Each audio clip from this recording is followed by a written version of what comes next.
We think of this as like the most expensive kitten video of all time. And we're basically using the cuteness of this cat to pluck at the heartstrings.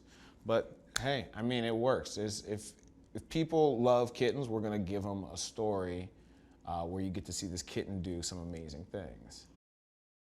It's very daunting to do television primarily and then come to film, and especially sketch, because in film you have to really think about what happened coming into the scene, what's going to happen coming out of the scene.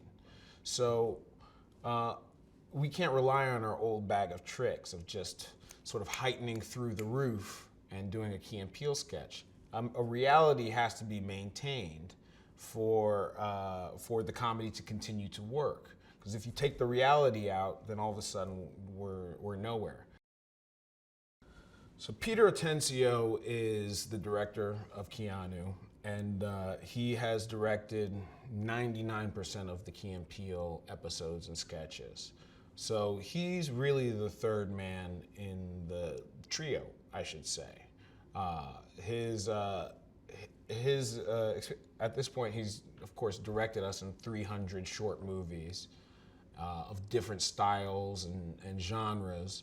So he's really, without having very much feature under his belt, he's a master craftsman already. Just from being able to put together our extremely difficult show. The characters are very much exaggerations of Keegan and I. So Keegan is kind of a subtler version of Clarence. I am a subtler version of Rel.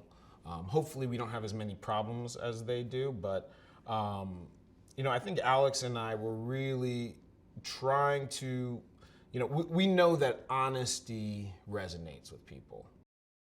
He's a loving soul. He wants love, and in the beginning of the movie, he's been broken up with by his girlfriend Maisie, and he has this hole in his heart that KEANU ends up filling. So when KEANU goes missing, we should be able to understand how this triggers the collapse of Rel's world. And he'll be willing to do anything to get that kitten back, which I think is something that I think anyone would do anything for their pet.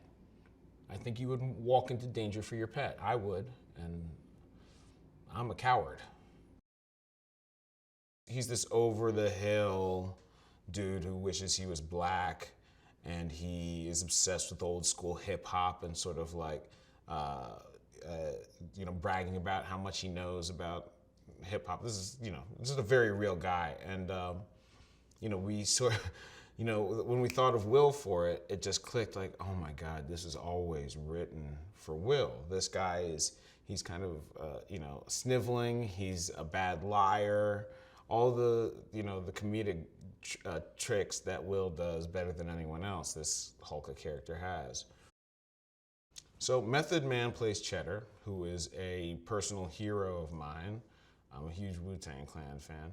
And Method Man is hilarious. His real name's Cliff, and he's got so much energy, so boisterous, definite like alpha energy. Like he comes in, he's like, "What's up, everybody? I'm here. Let's do this. Let's go." And he gets the mood going, and then he's kind of like he's just so respectful, very gentlemanly guy. He's a fan of the show. We went on a ghost tour with him, and it was hilarious. We had 25 people on a ghost tour, and at the end, Method Man goes, "All right, now, ladies and gentlemen, this has been fun, but I must bid you farewell. And now I'm off." Something like that, and then he just left. And it was like, oh my God, this guy is priceless. At one point, we're in HPV, the strip club, which is short for Hot Party Vixens. And the party is just going, and it's all turned up, and we got dancers at the poles just busting out. We got people in the crowd going crazy, and it's like you go to work and you realize like this would be the best example of how you could possibly play in your life. let's go to a strip club where Method Man is doing a dramatic speech on stage and just dance. And then they go cut, and you go, oh yeah, we're in a movie. Wait, it's so surreal. Keanu has different levels of where his claws are at different times. There's one scene where we needed Keanu to scratch through some rope that happened to be wrapped around my hands. And so his claws had to be sharp to take it. And my hands are here, and I was sweaty. We were in a warehouse. And at a certain point, I realized I'm sitting there, and this kitten is just going at my hands with his claws. And all I hear is Peter going, "Oh, it looks so good. It's worth it. It's worth it." And I'm starting to laugh because I realize what a strange torture that I've gotten myself into.